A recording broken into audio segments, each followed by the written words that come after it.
Hello guys, मैं Anupama. Guys मेरा नाम अनुपम है। खूब सारा स्वागत है आप लोग का हमारे चैनल पे रायनू रिएक्शन। तो गाइस आज का हमारा टॉपिक है कल्लू जी का एक अरविंद द किलर कल्लू जी का हाँ। एक जबरदस्त सॉन्ग आया है जो कि ट्रेंडिंग में चल रहा है, जिसका टाइटल है एक गर्लफ्रेंड बनबू का। हाँ, तो गाइज इस सॉन्ग के लिए हमें रिक्वेस्ट आया है। एक हमारे बहुत ही प्यारे सब्सक्राइबर हैं जो हमें रिक्वेस्ट कर रहे हैं।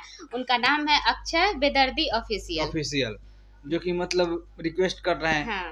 और बहुत बार रिक्वेस्ट किए कि इस सॉन्ग पे बनाओ। हम लोग भी मतलब ये सॉन्ग नहीं देखे थे कि कैसा हम है, लोगों को नहीं पता था एंड इस हम लोग song। को पता नहीं था इस सॉन्ग के बारे में, और देखे तो हमको बहुत अच्छा लगा। बहुत अच्छा लगा। गाइस आई होप आप लोग को भी बहुत अच्छा लगेगा। तो गाइस चैनल पे नए आए हैं तो प्लीज हमारे चैनल को सब्सक्राइब कर लीजिए, बेल को प्रेस कर लीजिए। वीडियो अच्छी लगी हो तो प्लीज इसको लाइक एंड शेयर कर दीजिए। कमेंट करके बताइए कि ये वीडियो आप लोगों को कैसी लगी। तो चलिए देखते हैं कि ये वीडियो कैसा है, फिर आप लोगों से बातें करते हैं। तो चलिए लेट्स स्टार्ट द वीडियो नाउ।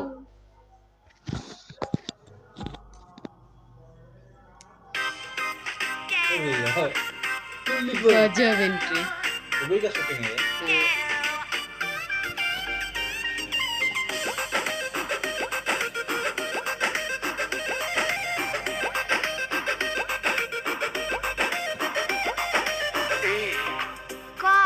हमर गर्लफ्रेंड बनब ना ना फुल कॉमेडी है यार। अंतरा सिंह प्रियंका। आवाज है। हमर गर्लफ्रेंड बनब सुना काहे भाव खाता रू काहे भाव खाता रू और उसी का आवाज है। सुना 6 भाई बाबा में 3 भाई पापा 6 भाई बाबा में 3 भाई पापा 6 भाई बाबा में 3 भाई पापा हम एगो बच्चा बुझलो 3 भाई पापा में हम एगो बच्चा। महल अटारी बा बंगला या गाड़ी बा हमरा चढ़े खातिर पर्सनल सफारी बा ए का हमर गर्लफ्रेंड बनब अच्छा ठीक है सोचती हूँ। प्यार करे वाला तोहरो भइल बाटे आहा बिना रे दहेज के हो जाई मैरिज हो बिना दहेज को जाए मैरिज हो गई। प्यार करे वाला तोहरो भइल बाटे हो बिना रे दहेज के हो जाई मैरिज हो बोला जद रिश्ता पसंद बा बियाह कलए धान लइका निमन बा बियाह कलए लइका निमन बा बियाह कलए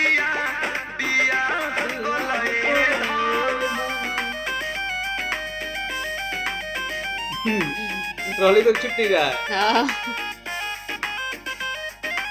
आजकल के लड़के का सेल्फिश होते हैं। आजकल के लड़के सेल्फिश होते हैं, लड़की पटाते हैं, खूब मजा लेते हैं। लड़की पटाते हैं खूब मजा लेते हैं। आजकल के लड़के सेल्फिश होते हैं, लड़की पटाते हैं, खूब मजा लेते हैं। पहले तो बड़े बड़े सपने दिखाते हैं और शादी की जब बात आती है तो जानते हैं क्या करते हैं? क्या कहते हैं?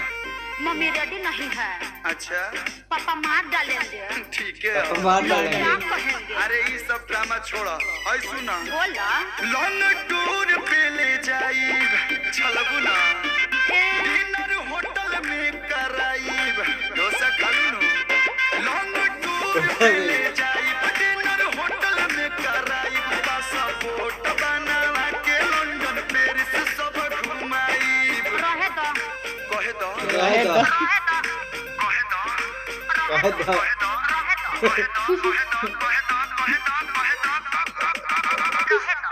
नया दादा डरती हूँ लड़को के लोभ से।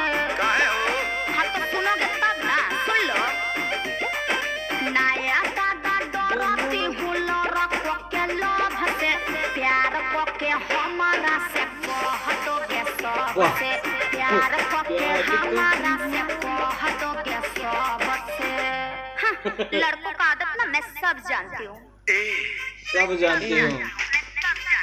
अभी तुम जानते नहीं हो आशीष भैया रिदम दा रिदम दा। जो कि हम रोड छाप हम रोड छाप है। वही में के समझती हो का तब का तैयारी है फरारी। जो कि हम रोड छाप है पैसे वाला करोड़पति मेरा बाप है वो तो दिख रहा है। पैसे वाला करोड़पति मेरा बाप है। हाँ हो पैसा वाला मेरा करोड़पति बाप है, मेरे बाप। LIC का प्रीमियम भरते हैं मेरे ही नाम से 5 गो एक 5 गो 4 5 गो 4 5 ये क्या है? कॉस्मेटिक का शॉप है कॉस्मेटिक का शॉप है। लव यू जान, मैं भी तुमसे बहुत आई प्यार लव यू करती हूँ। विजय। आयो तो ने ना तब का तो ना हमारे ही नावे सब धन बा कलए धन लइका निमन बाबिया कलए धन लइका निमन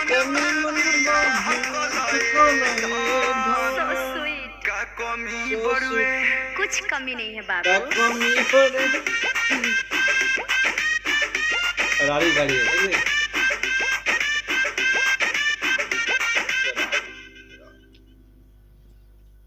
बियाह कलए बियाह कलए धन लइका नीमन बा, लइका निमन बा। गाइस बहुत जबरदस्त सॉन्ग है, मजा आ गया देख। मजा आ गया देख के। फुल मतलब इंटरटेनिंग सॉन्ग है। मतलब एक होता है ना सॉन्ग कि आदमी उसमें बोरिंग हो जाता है देख के कि बिल्कुल नहीं कि है। अब खत्म हो जाए सॉन्ग। हाँ ये तो यार मन कर रहा था कि क्यों खत्म हो गया ये सॉन्ग, क्यों खत्म हो गया। हाँ। थोड़ा सा और आता, 2-4 मिनट और आता, 5 मिनट और आता तो और मजा आता देखने में।